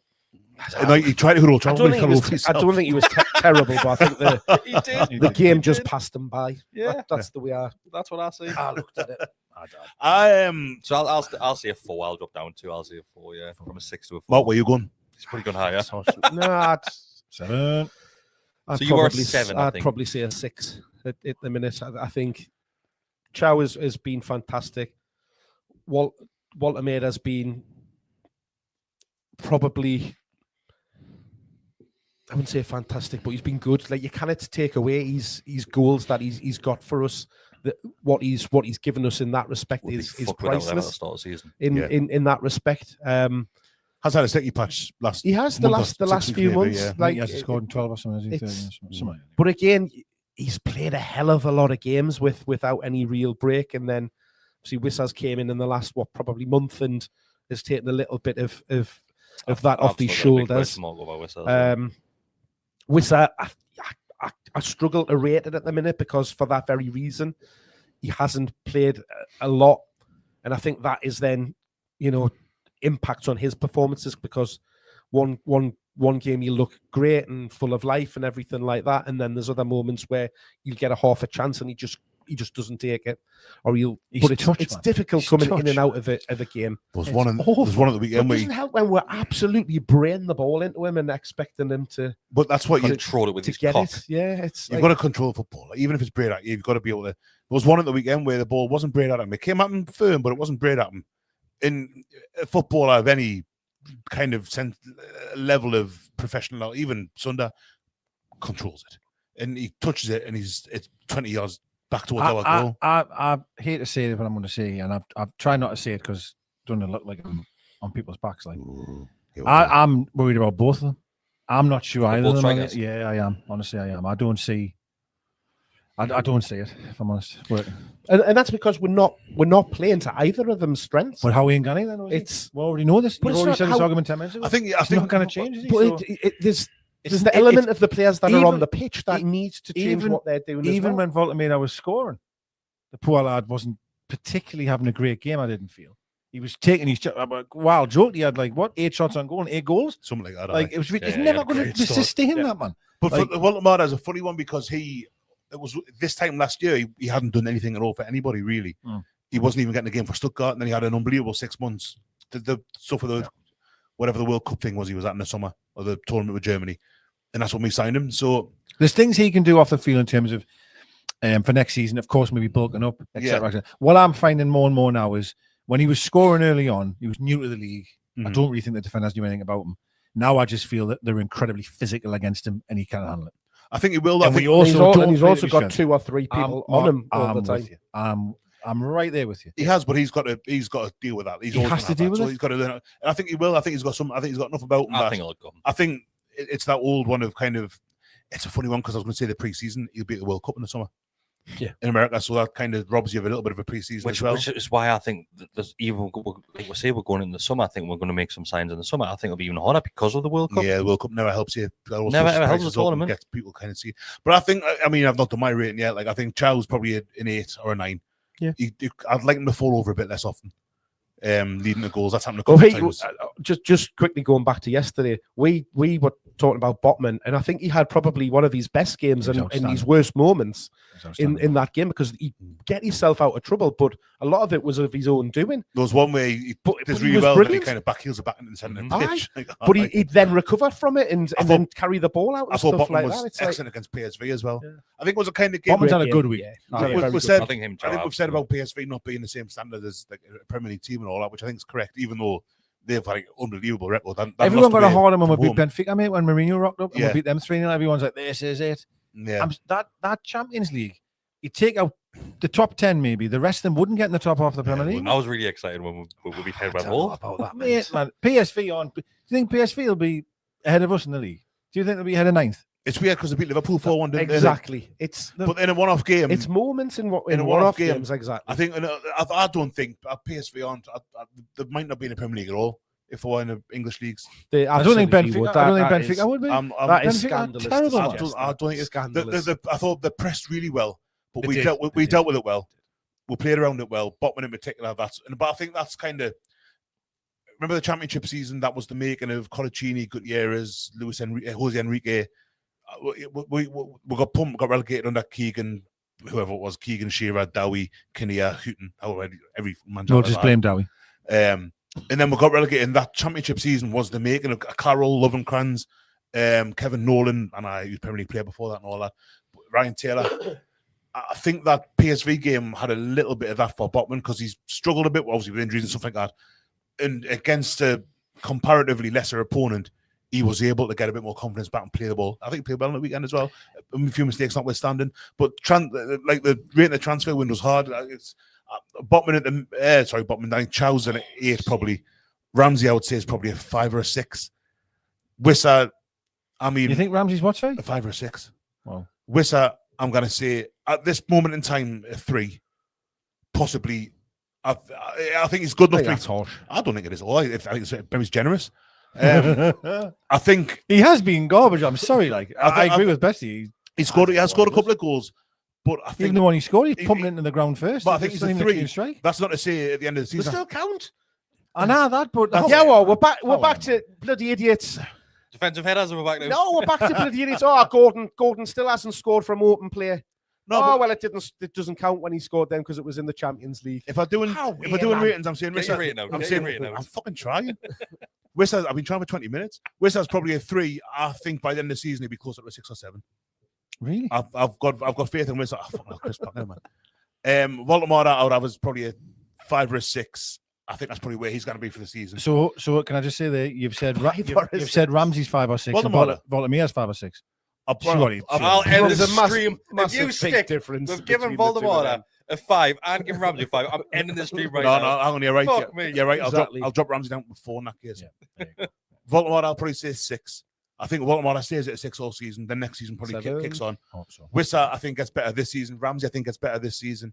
Chow, I think, probably gets a little bit worse this season because mistakes have started creeping in. You've both forgot about the most important better. signing that we've made. Aaron this summer. Ramsdale. Aaron Ramsdale. Aaron He's straight in there at a 10, surely. He is, Don't let him give his rate on it. Ramsdale's I exactly think I'll be agreeing with him. Ramsdale's exactly what I said he would be. He's not as good as Nick Pope. But It's disappointing. Sorry, so what's He's your disappointed me how Overall, bad he's been. so how many times have we got this? So we've got to Five, include I think, Ramsdale. I think wasn't it? Ramsdale's probably a 3 as well. He's Ramsdale. shite. So 3 for Ramsdale, 4, so that's Ramsey's only 7. going to fall, though. No. Your skill is out of the shot. It's not. There's no consistency, zero consistency, just like the So, Premier League. Ramsdale, Well, I said Chow, Ramsdale 3, Chow 8, so it's 11. Ramsey, Voltameda, Baltimore 6, Wissa, Wissa 3, Alanga. Alanga. Alanga. Oh, Alanga. Probably a 3 as well. Yeah. But again, Alanga's 3 with a high ceiling. I think by the end of the season, he's probably going to be closer to 6. So I don't know. You do That's the maths on that about one. a 4 then. I just want to go back to I said 4. Mm. I know when I said 3.5 of that is I didn't mean Chow was 3.5. Chow's been a 9 Yeah, or something like. Yeah, he's But I was the- just yeah. meaning average of he's me taken, 4. yeah. He's 3.5. But he's averaging a 4 there. And that's probably fair. It's been. That's not. We've spunked £260 million. Yes. We haven't spunked it. It just Well, we've spent it. Is that a better word for you? I don't know what you. Well, we're going to have to spend it. No, I know, but like we've Wasted spunked it. We've reimbursed. we Oh, haven't to wasted the it tune yet. of- There's still time. There's still time. It's a lot. We've got a lot of money in the bank there for potential. Like, But I honestly think this season you'll see more out of Langa and Wissa. I think in the next 2 or 3 seasons you'll see a lot more from Baltimore. Ramsey, I think. But not if you listen to half the knobheads around the place who've already written them off. Well, don't listen to them. I mean, Like, the And then I've bar, got to sit next to them every week. the bar is so low. I mean, it's hard not to be better by the end of the season for some of these guys. Yeah. No offense. Langa's already started showing a little bit. And then I'm with he's had 2 all right performances from the bench. I'm not saying that he's all of a sudden become like, you know, And have you good, noticed you know, though, medium or something like that. that's been impacted by actually the manager having to rally up the crowd to say, "Hey, give the lad a bit of a break." And I will Give say, him a Even bit the of support." manager doesn't even trust him, man. I will say mine. He doesn't start him. So especially he's with telling Villa. he's Villa telling play a us very, very high line. And Alanga's a perfect. Yeah. player he's to start banging on at us. and he brought him on, and he did attempt to do that. when they're being low block. He was better than this. He's been better last couple of games. It's been lush to hear the crowd get behind him. I think the singing his song and all Lovely. that. That'll Like, soon that's die nice. That like, and I think he's responded to that a little bit as well. I think that's kind of Hey, the Gallagher then had a maxi bloody thing in there, a massive bunch of flags. Yeah, it did. Yeah. 10 minutes in, you're just getting racial abuse. You know what I mean? You cannot win, man. Well, Alanga will be next. I'm telling you now. They sing his song for a minute and a half or something great, lovely, really nice night for him. I'm telling you, a couple of games time, you run into a player, they'll be straight on him. Well, I mentioned Straight it. on him. I But mentioned it, same as Gordon. Besty, and I mentioned it. I think I might have mentioned it earlier on. Like you're buzzing because Langa's getting some plaudits when he's coming on the field. Then it's Gordon that's just getting it the opposite. Like why We always call have to have a him- skip. We always have to have a Yeah, skip. Now, yeah. but let's be fair, right? And I mean, again, I'll say Gordon just gets taken off after every hour. there's an interesting That's one. Yeah, Not Mark good enough, man. Kobe on Saturday, and I don't think Gordon went off because he Who, performed. sorry? But Kobe, I was talking. Oh, I was Kobe, starting to give him sorry, about Kobe, sorry. and he was saying the last few games, Gordon and Tonali have both been taken off around the same time.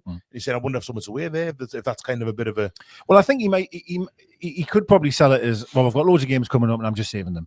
yeah." No. I think that's You're probably taking what- Gordon off because he's shite, and he's taking him off every hour of every The single thing game. is, he wasn't shite on Sunday for me. Barnes was worse than Oh, Gordon I don't know. comfortably. I don't know. I what thought game he Gordon was. was Pretty much everything I'm- we did that was I'm good with came through Bestie. Gordon on Saturday. I'm with Besty. I don't think Gordon had a bad game. He didn't have a bad game at all. But Apart people, from, apart from the 2 balls he got out of play, mine, but I don't know. I think it was actually 3.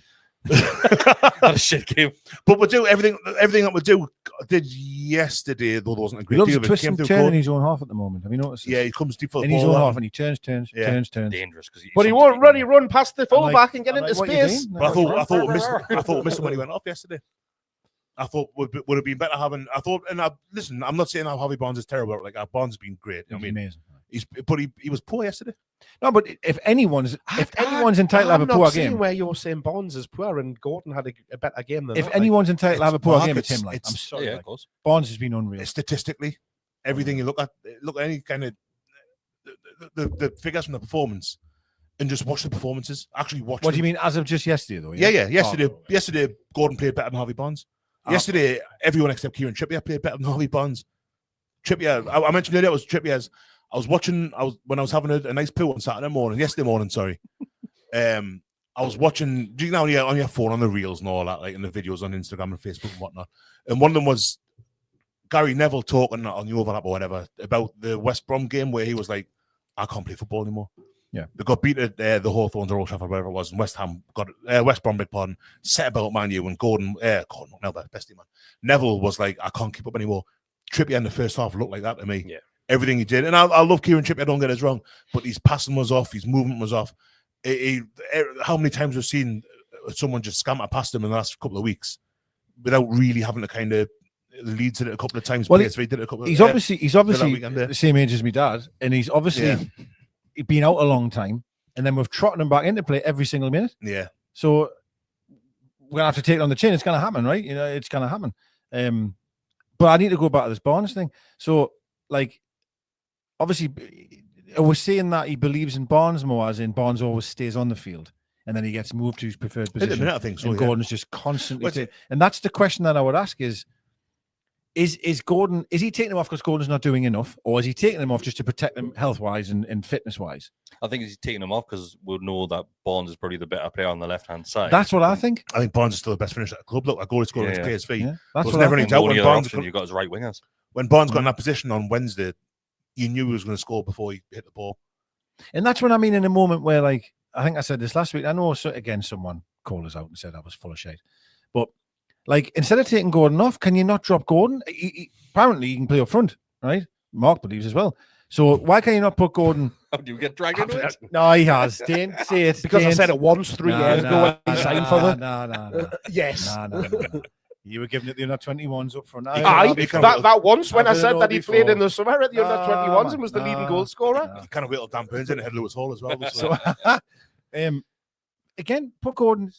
I'm not saying, well, as a 10 then move Gordon into the centre and try something a bit But he's different. tried that and it hasn't worked. He's tried tried it loads of times and it hasn't worked. What? What? He has. He's played Gordon there loads of times. So you tell me when you've seen Voltamir up front and Gordon behind him. Well, not necessarily in them. I'm saying Gordon, playing Gordon So there. has he put Whistle up front and played Gordon behind him? All right, he hasn't done it in the last month. Well, he's not. What? So tell us the last time you put him as who was up front? Shearer, like who was up front if Gordon was a 10? He's definitely done it, at least in the last two seasons. He's trying to do it now. Times. He's trying to do it every game at the minute. Every game at the minute, Gordon starts off on the left and watch. He cuts inside loads.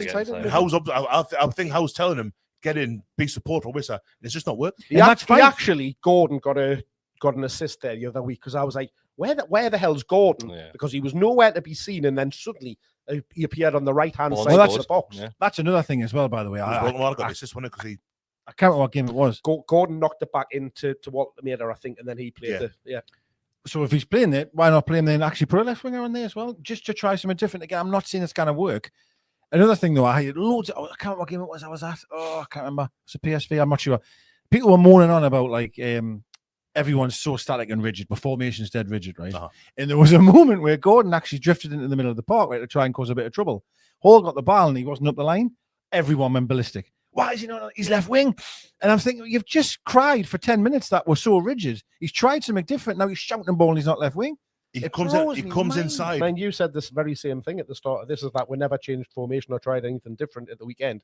We did all of that. No. Is that a player taking it upon himself? No, I think Howe's telling him because Gordon does it every week. Yeah. Every and week that's fine, but Barnes does it as well from the other side. Hall's been doing it multiple times over the last few weeks, coming in midfield. Quite often, I forget which game it was recently where Trippier played on the right-hand side, and he was the only player. I mean, likelihood is it was Barnes, maybe it's Murphy in the cup, but time and time again, Trippier had the whole right-hand side himself from a Newcastle perspective, and he was the last man on the right-hand side. Yeah. He was basically he would have been offside with a step forward. But the problem with that is he's got to track back as well as Leeds. Yeah. Because obviously that's where he got caught out. And that's what we should be doing if we're playing Voltamir up front, because your wide men should be getting closer to him. But that's what they're doing that because Barnes, whomever was on the right-hand side, was coming inside. Yeah. But it's not working. So if I was... But it's not working because Trippier hasn't got the legs now. I thought get back the other way. That's true. I think there should be someone covering as well, though. If Trippier's, you've got to be looking at like Tonali or Miley. Yeah, which Tonali normally is the one, isn't he? He'll drop in both ways. For example, yesterday, right? I'm just thinking in my head now. So you make your changes, right? You move Barnes to the left. You've got Alanga on there. You've got Voltamir up top because that's the swap he did. And you say to Gordon, have a free roll almost. Just follow use your initiative, follow the ball, try and pop up in pockets and cause some trouble, or bring Joe Willock on. I don't think he's got that initiative, though. I think that's the problem. You're Eddie Howe, you mean? No. Well, I think Gordon. I don't think he's that thick. Like I think Eddie Howe. Gordon can move along the front line. So would you rather go into the last 10 minutes of a game with Gordon having that opportunity to be a free roll-esque in a way, and you have your two wide men, or bring on Willock? I mean, if they're the options you're giving us, There you go. And that's all I'm saying. Well, we're finishing games. But then you're losing your left-hand side, aren't you? No, Barnes is on. I've just said Barnes is on. So who's on your right then? Elanga. I've just said he's made his substitution, so Elanga's right. Basically, you're going to give Gordon a free roll or remove him and so put who him then on. holds the midfield? You'll have Tonali or you'll have Miley. You have two players. If you cannot play a pivot You with have them Willock two, and Gordon up front. Willock's not. What are you on about, man? No, he's not. Willock's not there, man. Willock's not on. He's saying Gordon or Willock. Yes, Gordon or Willock. So your team is Miley and Tonali sitting in this moment because Bruno wasn't on. Right, so them two are sitting. You're getting beat, by the way, here. You're getting beat. We're not 4-0 up or something, or 1-0 up, sorry. We're not trying to shut up shop. We're getting beat. You could have them two as your holders, and then you have Barnes, Gordon, Elanga, and Baltimore as your four. I'd rather have a 10 to bring on, like, but I think Well, there's not one there. I get that. I understand that. I'm trying to play with what we've got. In those circumstances, Oh, I don't know. Does it? Or as I say, he brings on Willock, and you've got your flat three. You've got Ramsey, Miley, and Willock. My God, just go home now if that's your three. The problem with with going through the middle like that, and we saw it earlier in the season. I forget who against. That might be an Arsenal. Maybe doesn't instinctively. But Liverpool, he started up top, didn't he? Maybe that was Liverpool. Actually, he doesn't instinctively make the runs at a striker would. Yeah. No, but I'm not asking to be. I'm not asking to strike. No. I know. I want Gordon to be dropping deep, coming short. But if you're playing Gordon if you're playing Missa Voltamata or Gordon behind Voltamata, then it's going to be Gordon running behind, isn't it?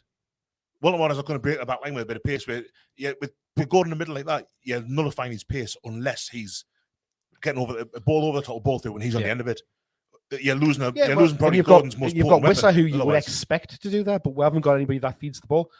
Willisula, as much as you hate him, is brilliant. I don't hate him, he's line, trying to get in between defenders. He does that constantly, but nobody passes him the ball. Because he's shit. Don't pass me the ball either, Mark. Because I'm shit. I want to see Osula, mate. I miss him. But he's put himself about more than the other two. He does it. He I'm goes sorry, he into will. those gaps. He runs into that spaces, and it's annoying because I can see that actually getting coached out of him and telling him that take that exuberance out of your game, because that's what the talk around is, that he's not. He's unpredictable and stuff like that. He doesn't. He's shit. He's rubbish. You'll just never see any. Again, I'm meaning in moments, the last 10 minutes of a game, you're chasing a goal. I don't want to start a game. Get him on. He did. Was it Fulham last season? Where he or did, bring on Willock. Someone last season where he did, and he came on and was scored because he was on the pitch. The Liverpool game, yeah. Liverpool was just because he went flying towards the keeper. Birmingham in the cup last year. He started on the right hand side. I thought he played well. But there's time also. He has been good actually when he's played out wide against lower opposition. More times than not where he's taken. There was one earlier this season where he's direct. He'll go at the defense. Where he's took the ball off someone's toe, and it was Bruno on the edge of the box, had a shot on, and Asula hasn't got the intelligence. He took the ball off his toe end. It's like, we've scored a goal there. Yeah, I know, but he's cost with a goal. I know you're saying, Mike. I see Elanga run the ball out of play, all the time. So I know you've said he did it once. I know. No, mate, come on, he did it once. Yes, he does it once a game. He does it once a game. That's not all the time. That's once. But as soon as I saw Lewis Hall pass a 10-yard ball out from me to the toilet. Maybe he put it out for throwing. That doesn't mean he's shit. No, I'm not saying it is, but you've used Asula's argument of taking the toe off Bruno or something. Yeah. I think the guy's played 70 minutes of football in his life at Newcastle. Yeah. And then we'll not play him because he's shite and he's done this to Bruno, where I see some of the shit I see our players do. Honest to God, like absolute hand grenade stuff I see sometimes, like awful stuff. So it's difficult to just pin that. And he's not, I know people will be saying, if Asula's the answer, what the hell is the question? I understand. And he's not the answer. However, in moments in games, fuck me, I'd rather have him on than Willock. I'm sorry, I would. Chasing the goal. What I was saying earlier, right? I'd rather have him on than Willock if we're chasing the game. Here I am finding myself agreeing with Deka once again. Wow. I wouldn't, and I think Willock's... Especially, I think I'd rather have you on than Willock. You wouldn't, like. You really wouldn't. Get you up front, it'll stick, man, I'm telling you. You see me chasing the football around Temple Park earlier at night, you wouldn't want me on the pitch anywhere near it. No, Willock's had he's been rubbish for the most part this season. Yeah. And there's been a couple of games where I thought, he's starting to look a bit more like he's getting his foot in the ball. And that, when he came on yesterday, it was dreadful. I'd still rather have him in Asula. He's a better footballer. So what's me? Right, a couple of things I wanted to ask then. So the But first one is comfortably a better football than Sula. The thing is, Sula has got that. I'm yet to see that. Do you know what? The best thing I love about this podcast?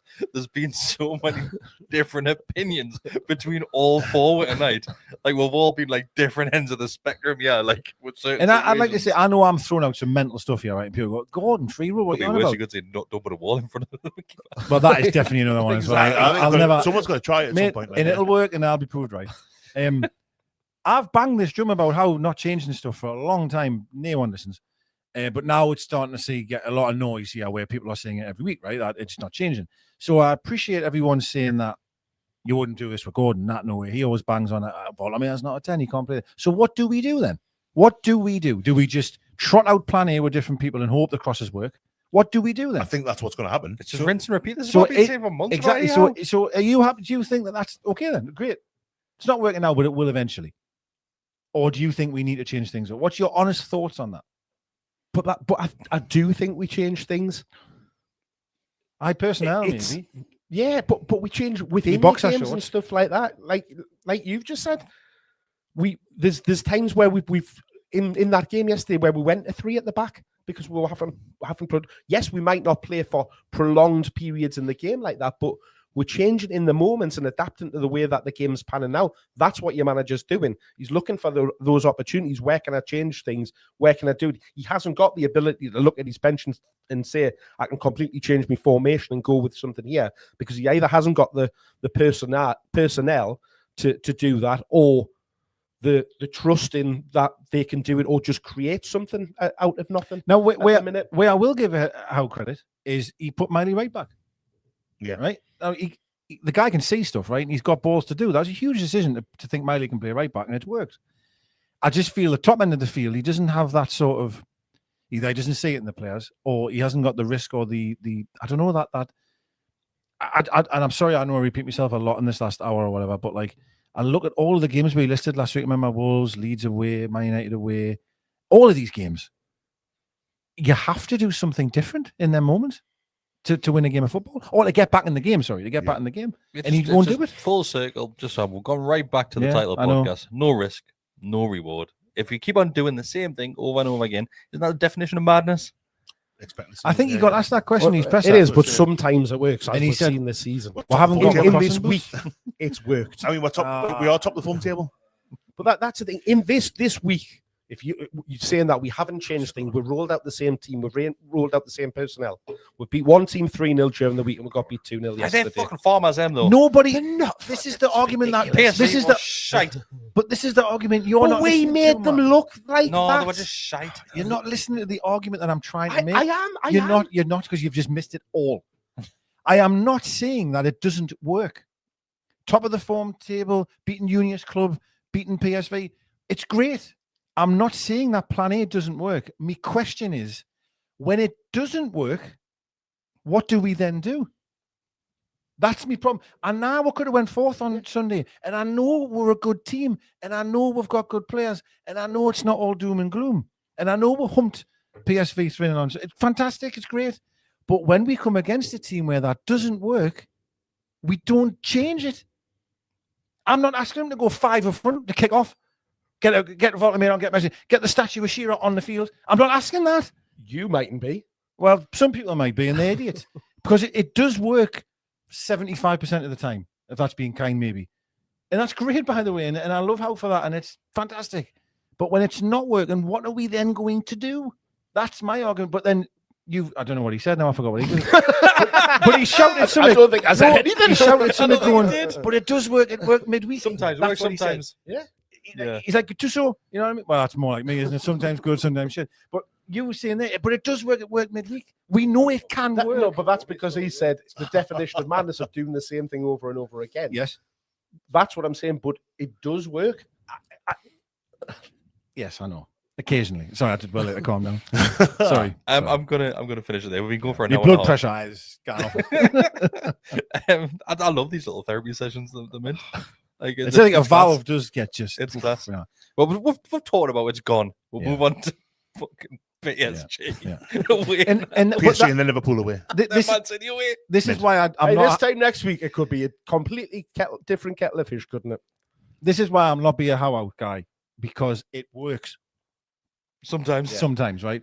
And that's the moments and that I'm with you. And whereas other managers, I'm like, this never works. Yeah. Then there's a problem, right? Like You know what I mean? Exactly. If Howe's style of football never works, and we weren't top of the form table, for example, because clearly we've won games, we're top of the, you know what I mean? I get all that. I understand that. If it becomes 5, 6, 7, 8 games where you're not winning, you're not having shots on target, etc., then serious questions can happen. My only point is, in moments in games, can he do better tactically? That's it. 100%. Yeah. But I think that's been this for weeks. That's been a criticism, I'd say, years. Not necessarily, not online. It's like, Luke Edwards, Craig Hope, I seem to recall saying something. Seeing that he's got a good plan A and plan A works. When plan A works, everyone's happy. But there's not really the flexibility there. Yeah, that's good. And I think we said it. But there's not just one singular reason for that. Is the point that I'm making? It's not that he's not wanting to do it. There's a whole host of reasons that are either stopping. Well, that 7 out of 10 transfer stuff window there. might be one of them. That's easy to say now, though, in hindsight, isn't it? Why? We all, and you can't distance yourself from this. You all agreed at the start of this season. You're saying it's a 7 out of 10 window, but there's circumstances why you can't change it, which I'm guessing is recruitment. Because I'm got the players. I think that's what you mean. That's one of the reasons. Yeah. Good night, everyone. I know I'm going. I don't even know what the point he was making. No, stop. No. What I'm saying though is so you're saying there that he can't change it because he hasn't got the personnel. That's one of the reasons. Yeah, yes. but you're saying the transfer window was good. So if the transfer window was good, he would have. In August.